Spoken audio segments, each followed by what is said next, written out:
What's up everyone, it's your boy Teriyagii aka Taj, like the Mahal, back at it again with another video.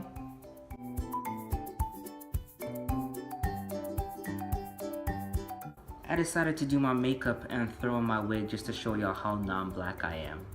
Fortunately for me, this is not something that I've had to deal with recently. However, it is something I had to deal with growing up and all throughout my teenage years. I mean, all throughout, all of it.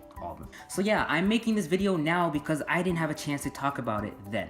And I know that there are some people, some black kids who are dealing with this now or who had dealt with it, and y'all will know what I'm talking about when I talk about it. The reason why my friends and these people around me would say I wasn't black enough was because of a couple different reasons. Their reasonings for why I wasn't black enough. Number one, I spoke proper English. I don't even know where to start with that statement because one, there is no such thing as proper English. There's such thing as standard English, but just because you don't speak standard English doesn't mean you're speaking English incorrectly. See, I can't even speak English. Whatever.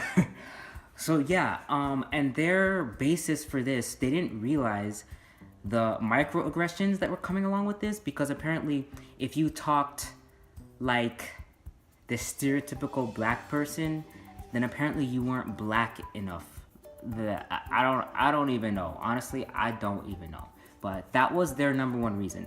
So because of the way I spoke, because I spoke like all the other little white kids, I was called an Oreo, meaning I was black on the outside and white on the inside.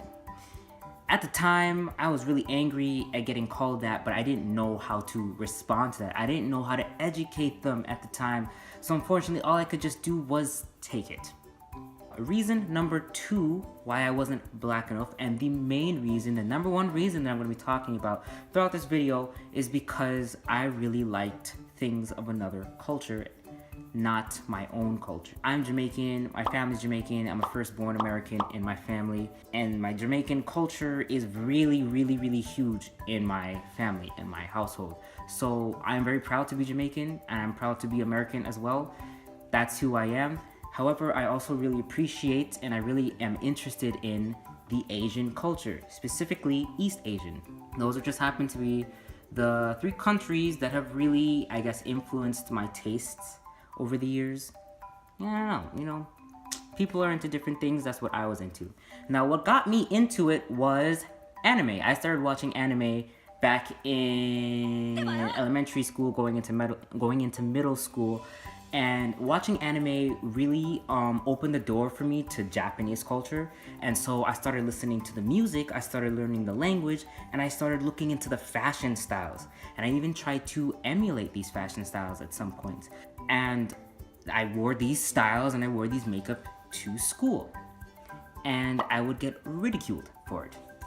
I would get told, oh, you look so Asian now. Oh, you must be mixed. Oh, do you have some Chinese or some Japanese in you? So irritating. I didn't realize that this was the law in the human guidebook that if you are born into one race, you cannot associate or like or have anything to do with another race or with another culture. My bad.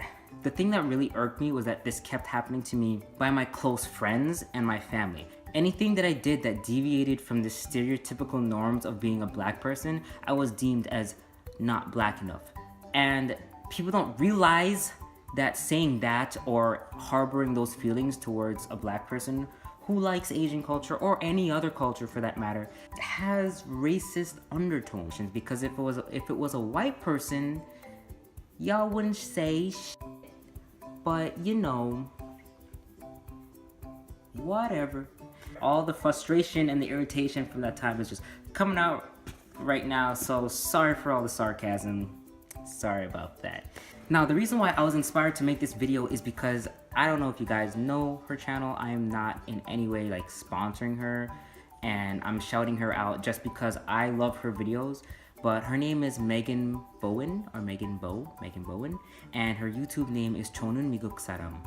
And recently, because she moved to Korea and she's lived there for 5 years now, obviously you're gonna assimilate and get used to the culture around you. She's picked up a lot of the fashion styles and the makeup and the beauty standards and beauty styles over there.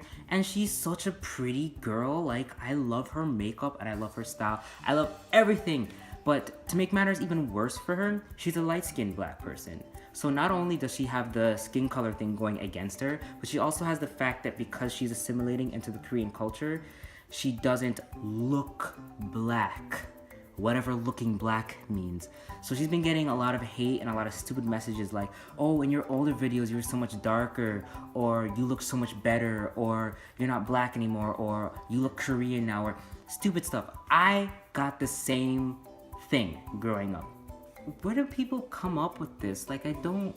Just because you put on a different outfit one day and you do your makeup a certain way, it does not erase your identity. It does not get rid of who you are, who your family is, who your ancestors are, like, whatever.